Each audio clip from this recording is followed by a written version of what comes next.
At this point, it is my distinct pleasure to introduce Steve Dillinger as our main speaker, guest speaker today for State of the County. Commissioner Dillinger's been a lifelong resident of Noblesville. He actually tiptoed into the political area about 1985 as a city council member. 1980, graduated from there into county council, and from there as county commissioner. He's in about his 19th year in public service in this role alone, 5 consecutive terms. Very, very giving of his time. I know Steve personally. He's been a great friend. He's only a fairly good fisherman, not real good, frankly. He's a pretty darn good singer. Some of you have heard him sing, and he's outstanding, but he's an outstanding commissioner. And Commissioner Dillinger, thank you for what you do. We look forward to your talk. Let's see if I take him out of my boat again. It is great to see all of you here today. You know, I was thinking, this is my 19th State of the County address. And I thought, gee, many Christmas, all these people coming to listen to me and all that. And then it occurred to me, you know, I'm kind of known as fairly opinionated, fairly outspoken. You guys aren't here just to hear me. You're just here to protect yourself in case I say something bad about you, right? But whatever you're here, I'm glad you're here. There are 2 people that I would like to recognize before I go any further. John Barbie and Adam Brower with Envoy. Please stand up. Where are you guys? These 2 guys put endless hours into this presentation you're going to see. And trust me, after you see it, you'll know why. Before I get started, I have to talk about the Colts for just a minute. Football has been such a huge part of my life. I played in high school. I coached 25 years with the Noblesville Grinders. I have 3 Grinders at least in this room right now. My brother Rex, which was my first Grinder team at 51 years old now. Chris Ham, Joe Burris, Jim Belden. Jim was a high school football coach at Noblesville when I was coaching. I refereed football for some 16 years.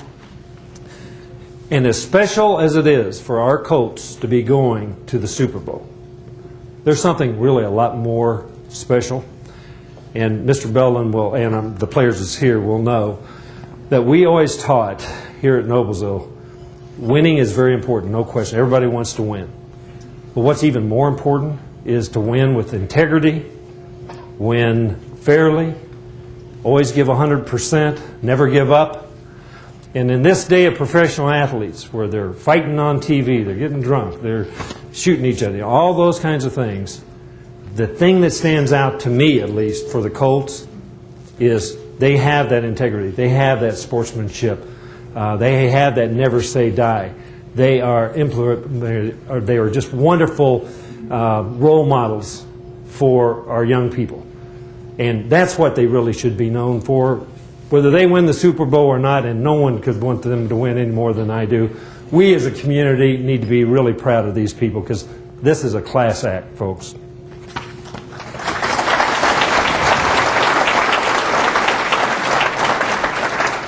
Commissioner Holt and I were elected as county commissioners 19 years ago, 1989. There's been a lot of change, lots and lots of change in this county over the last 19 years. I'm not a person that really likes change. People that know me real well, you know, I don't like to move. I like to go to the same restaurants. I go to the same places on vacations. You know, I'm just not big on change. But we have had to accept change, and it's been inevitable here in Hamilton County. And certainly the growth has just been absolutely unbelievable. I'm going to walk you through some history today of change. I think it's been unbelievable change. And this is only touching the surface, folks. But this is quite a history lesson in change. Think about where you were 19 years ago. Let's think in terms of how long 19 years is as we start going through this. I grew up in this little house. This is at 1451 Field Drive. 2 parents, 2 brothers, 2 sisters. That's 7 if you're counting. 900 square feet, 3 bedrooms, 1 bathroom. Can you imagine one bathroom with 7 people? Today, you would have thought you'd died or had your throat cut or whatever. But things change. This is my house today. It's 5,000 square feet, 5 bedrooms, 4.5 baths, and 2 people live in it. Now, where's the logic in all of this? But it's changed. Not only property changes, but people change. Anyone know who this is? That's one of your commissioners. There's another one. There's another one. Things change. People change. Those are your 3 commissioners. Steve Holt, Christine Altman, and yours truly.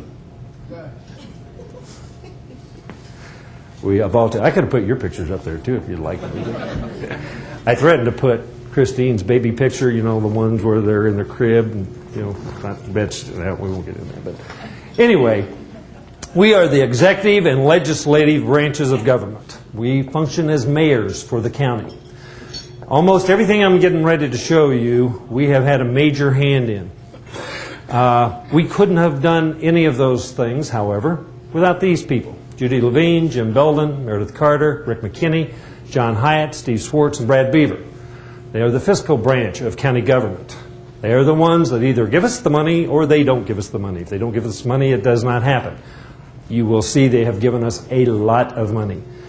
This is a good group of people that I'm proud to say are on our team and have done a great job for the county. Why did we have to do all this? Look at the numbers here. Since 1900, around 30,000. To 2007, we're almost at 240,000. The significant figures, when we took office in 79, we had about 80,000 people here. So it has tripled in size just since Steve and I have been in office. That's what it looks like on a graph. I want to talk about some of your structures that we have had to build, rebuild, remodel, redo because of this growth. This is a very historical picture. This is taken off the courthouse. This is where the government center is now. That's 8th Street, and that's Connor Street in White River. There were actually homes across the street where the government center is back in the 1880s. This was the first courthouse. Actually, it wasn't the first courthouse. The first courthouse was a log courthouse, as I understand, but this was the first substantive courthouse, built in 1870. Then they decided, they had an architect's drawing of this courthouse, which they completed in 1878. I have several pictures as this courthouse is really the jewel of the county. William Kinley, that's when a political rally was being held around the 1900s. You notice the brick streets, the trolley car interurban. This is an old coal truck, I think, but I thought that would give the time element here just a little bit. One of the things that made this courthouse so famous was the man standing in the middle here. That is D.C. Stevenson. D.C. Stevenson was the head of the Ku Klux Klan. He murdered his secretary, and that trial was being held in our courthouse in Hamilton County. It had statewide and universal attention because, not so much of the murder, but because it was kind of the beginning of the demise of the Ku Klux Klan. There's the sheriff during that trial with the prosecutor, the defending attorneys. It's inside, and this is on the second floor of the courthouse, by the way, in 1925. You can see by all the people in the audience how important this was. They were even serving food just outside the doors of the courtroom. This is a picture of the old surveyor's office. This piece and this desk and this piece, when we renovated this building, we took those and had them restored. They are currently in the old courthouse. You need to see them. They are spectacular. And these are different stages of that courthouse. It served us very well.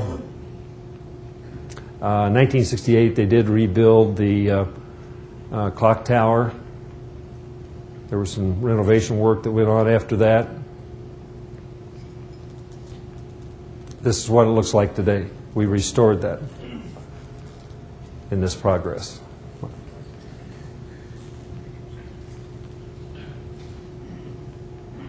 This is the second floor of the courthouse. Just outside that courtroom where the Stevenson trial, you notice this picture, that's what the courtroom looks like today. We tried to restore that with as much authenticity as we could in that courtroom. And this is as it looks today. We needed a new courthouse. We were outgrowing that. Our offices were all over the city. This is an aerial of, this is White River along here. And this is the area that we were going to build on. There was quite controversy over this, actually, because there were people that didn't want us to tear down these buildings. This is Bolden's Cleaners that's on the corner of 8th and Connor. That's after they remodeled it. Old Club Bar was on where the government center is. Those buildings were. And they didn't want us to tear down these buildings. Those people thought that we should take the government center and move everything out to where the high school is now, because the county owned that property, and build our government center out there. Think what would have happened had we done that. Noblesville would have been a ghost town, as illustrated by what happened in Evansville. They did that. Now their old courthouse, there's no one there. The city would not have put the investment downtown, I don't believe, if the county hadn't set it up with this much money. Is that not true, John? I think we all made tough decisions. We're heavily criticized, but we made the right decisions. Here's a picture of just west there. There used to be a gas station, OJ's gas station, and Gokey's car lot. There's an aerial view. That's what that property looks like today. This is the inside of the government center. That's the commissioner's courtroom. That's on the second floor where the judges' chambers and the courtrooms are. This picture is looking out the west corner of the third floor of the courthouse. That's looking over towards White River and Connor Street Bridge. Several years ago in my state of the county, I told you we were going to build a river walk there. And I'm sure a lot of you thought I was lying. I'm not lying. We're starting on it this year. And that's what that should look like. We'll be starting on it hopefully in June. You will note that there's a walk path. Phase 1 will take us down this street, under Connor Street Bridge, and back up. That's as much for safety as anything else, because it's a real chore to get our employees across Connor Street there without getting them killed. You'll notice that the walk goes out over the river. It'll come back under Logan Street and tie in with Noblesville's walk that goes through the park. It'll be spectacular when we finish it. A lot of you have asked us about parking. What are we doing? This is the old First Indiana Bank. Well, it's not, they're still there right now, but the county has purchased that. We closed on it last month. First Indiana is building a new location on Logan Street. We will be tearing this building down and making all of this parking. And ultimately, that is probably the lot that we will build a parking garage on.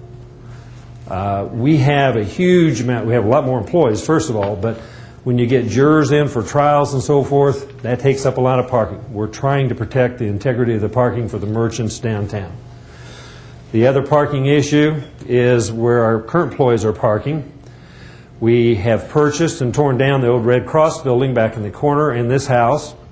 We're in the process of buying the service station, so all of that will be parking too. We originally thought that we would be building the garage there, but that doesn't work for us because we can't get people out on 32. There's just no way to get them out. So we are approaching and attacking the parking problem. The old jail. I'm not sure who this lady is, but Fred tells me she's some famous prisoner that the sheriff is taking over This is a residence, sheriff's residence at the cell, and they're bringing them over to the courthouse. Here's another story for you, and this is a very true story. This is a very historic, valuable building. But when Steve and I took office, and everyone agreed we needed more space, our old administration solution was to tear down this building and build a 3-story building right here, right next to the courthouse. And then we'd have saved all those old buildings I showed you before. That would have been the biggest travesty that ever happened. There's a lot of history to the sheriff's residence. It is now, well, the wind blew off the steeple at one point. That's what that looks like today, and it's our county museum. If you've never been there, I suggest you go. This is the inside of it. Actually, these jails were being used in the early 70s. At which time, we built the new jail, which is now the old jail. That's what we went to. This is our corrections campus. When in the 90s it became obvious that the old jail was too little, then we built the new jail, and we also built the Humane Society on that property. And that's what our new jail looks like today in Sheriff's Department. Well, then there was a law passed that said you had to separate your young people by sight and sound from any other prisoners. So we built really into the future with this juvenile center that looks like this. In fact, we were renting out beds to other counties because everyone else fell under the same law and they didn't have anywhere to put their juveniles. Well, that didn't work. So we just built this juvenile facility that looks like this. We dedicated it last week. There's 110,000 square feet in it. We went from the theory of imprisoning youth to trying to save them. There's a lot of educational facilities in here. We used to spend, or we were spending over $1 million sending kids for programming to White Institute. We will now be able to save that, keep those people here. We are also renting out beds to other counties at $140 per diem. We just let it contract to build onto the old jail, $40 million worth. In that, there will be the kitchen facilities. On the north end, there will be, get my notes here, expanded prisoner intake, new medical services, and video visitation. On the south side will be new 911 communication and dispatch center and new emergency management center. Then we go back to what was the old jail that we made into the work release facility, and that's as it looks today. Well, we are going to move that facility back in under the jail, which will add some beds that don't have to be quite so intensity on confinement. And we're building a building that won't look, they presented this to us Monday. We thought this was a little too grandiose on the work release facility. The idea on the work release facility makes more sense than anything else. The reason is because when people are put there by the judges, they have to pay to be there. They get released from work, they can go out and work, they can pay their support, you have less people on welfare. So for us as tax-paying citizens, this is the most economic type of situation that we can have. And that is our correction campus.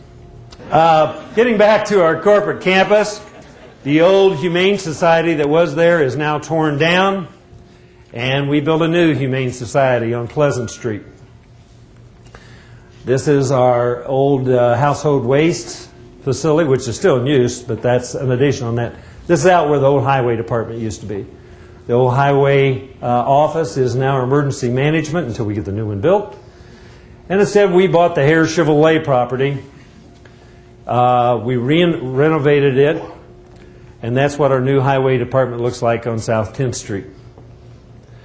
And behind it, we built this huge storage building that facilitates our salt and sand so that we can keep the county roads where they should be.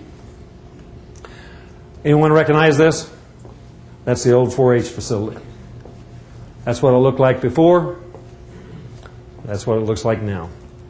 That was our arena before. That's what that arena looks like now. That's your new 4-H facility. All of this has been done, folks, in the last 18 years. You might recognize this, and Dave Cooper told me I had my dates wrong on this. So this is the old Noblesville Carnegie Library, built in 1913. The library renovated it, and then they outgrew it. So they moved, and we built this facility. And that's what it looks like inside. But getting back to that library, the city then, in the mid-'80s, renovated it, and they moved the city hall into that. That's what it looks like today, in addition to that. If you missed the city's open house, they did a spectacular job on this building. I suggest you go in there. It's really, really neat. And I have to say, because there's a freelance editorial writer that comments in the paper, and I read an article from him the other day, that they criticized the city for the way they went about building this. These are tough decisions. These are every project I'm showing you, they were remonstrated against it. So they killed the first time they tried to do it. 5 years later, 4 years later, with the new administration, they overcome the remonstration. They did what they felt like they needed to do. You know what that costs you, taxpayers of Noblesville? $4 million, at least, in that 4-year wait, because of a few remonstrations. I want to compliment the city, John, your city council. It's tough to make those tough decisions. But if you believe you're doing the right thing, that's what you're elected to do. You want to recognize this building? You would have had to have been around here for a long time to recognize that building. That is Riverview Hospital when it was located on North 9th Street in Clinton. Well, they decided they needed a new hospital in the 50s, so they decided to build Riverview, which looks like this. That's exactly the way this hospital looked when my 2 daughters were born. And then they decided they need a little better than that, so that's when they built this. We dedicated this new emergency room just last year. The surgical center, the women's pavilion. I just had a granddaughter, had a baby in there. I'm telling you, it is spectacular. I would put that women's pavilion inside up against anywhere in the United States. The hospital board has done a tremendous job. And this is what your hospital looks like today. Again, this all happened in 18 years, folks. Those are our buildings. Let me talk just for a second about some roads. Fall Creek Bridge. Remember, this is GEIST Reservoir. That's what it used to look like. We just finished building that bridge, a new roadway. That's what it looks like today. This is where nothing was, because this is Field Drive. We were criticized extremely heavy because we built this bridge because they said we didn't need a bridge here. Well, we bit the bullet and we built this bridge anyway over Field Drive, connecting it with 19. That's how that bridge looks today. There's over 6,000 cars a day going across that bridge right now that we didn't need. This is OLIO Road at GEIST Reservoir, just to give you some of the other work that we do. That's what it looks like today. We're in the process of building a 4-lane bridge over that. Ultimately, our goal would be that, with the cooperation of another county, is take that on up to I-70, so you'll have another route out of the county. HAZEL Road, which has now been taken over the city. This is probably 156th and HAZEL Road. You know, they redid a mile of it. That's what it looks like today. And John, I think they're starting on it this year. That's the way the rest of it will look like very soon. 96th Street, which is one of the big tasks that we took on when we first became commissioners. It went nowhere. That's what it looks like today. Can you imagine the commerce that's done on each side of that and the traffic that carries on a daily basis? Even more so, can you imagine what we did without it? That's what that river or bridge looks like today. This is 146th Street Bridge over White River. This is a bridge that we built over 31 when it was under construction. That's what it looks like today. Again, that's it. And you'll notice we put in a ramp that's coming off 431 there. That all ties in to this, which is Clay Terrace. 146th Street West, we are just sending out for bids from engineers to extend 146th Street from Spring Mill all the way to 421. That's what it will look like in just a couple of years. This is a picture of 146th at Spring Mill before, what it looks like today. That's 146th at Gray Road, what it looked like before. That's what it looked like today. It's another 146th picture. This is 146th Street east of Cumberland. It is being built as we speak. These shots were just taken a few days ago. Hopefully by the end of the year it'll look something like this. The idea again will be to take from I-69 all the way over to 65 ultimately. That's not Deer Creek, that's Old Verizon Wireless, and that's Noblesville's corporate campus, which is where this road's going to. I just wanted to put in a couple of other things just to give you examples of what we do and how we do them. That's a before and after intersection improvement. That's an old bridge. That's what it looks like today. Another old bridge. That's what it looks like today. And there's literally hundreds of those over the county. Those are our roads and bridges. Let me talk about parks for just a second. When we took office, there was, I believe, 170 acres in county parks. Today, there's like 1,300 and some. This is Cotewi Park, which is the old Taylor property, north of 37. It is spectacular. That's what it looked like before. There's 700 and some acres up there. That's a before and after shot. There's horse trails, canoe launches. They built a new community center up there. If you haven't been up there, I suggest you go. This is COXHALL over in Western Clay. Mr. Cox owned that property. He and his wife donated it to the county Parks Board. They put in several $1 million.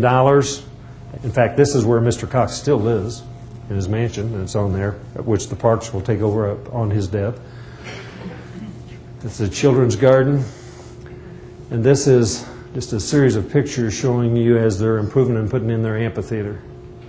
And that's what it looks like today. This is Cool Creek Park, which is off 31. That was one of the only parks the county owned back when we started. Their amphitheater. They have a nature center. Anyone recognize this? That's Old Potter's Bridge. They say that that bridge has been painted and photographed more than any other bridge in the United States. It was falling apart, obviously. We decided not to let that happen, so we made a park out of it. That's what it looks like today. And it has a 3-mile trail going along the river. And that's when we dedicated it. That's our Parks Department. These are just a few things, folks, that, you know, I'm just touching the surface, and I could talk about this for 2 hours because there's so many other things. We've built courthouses, hospitals, libraries, and other structures.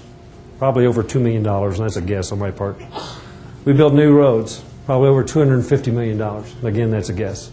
We built new bridges, probably at over $150 million. Life in Hamilton County, priceless. Thank you. That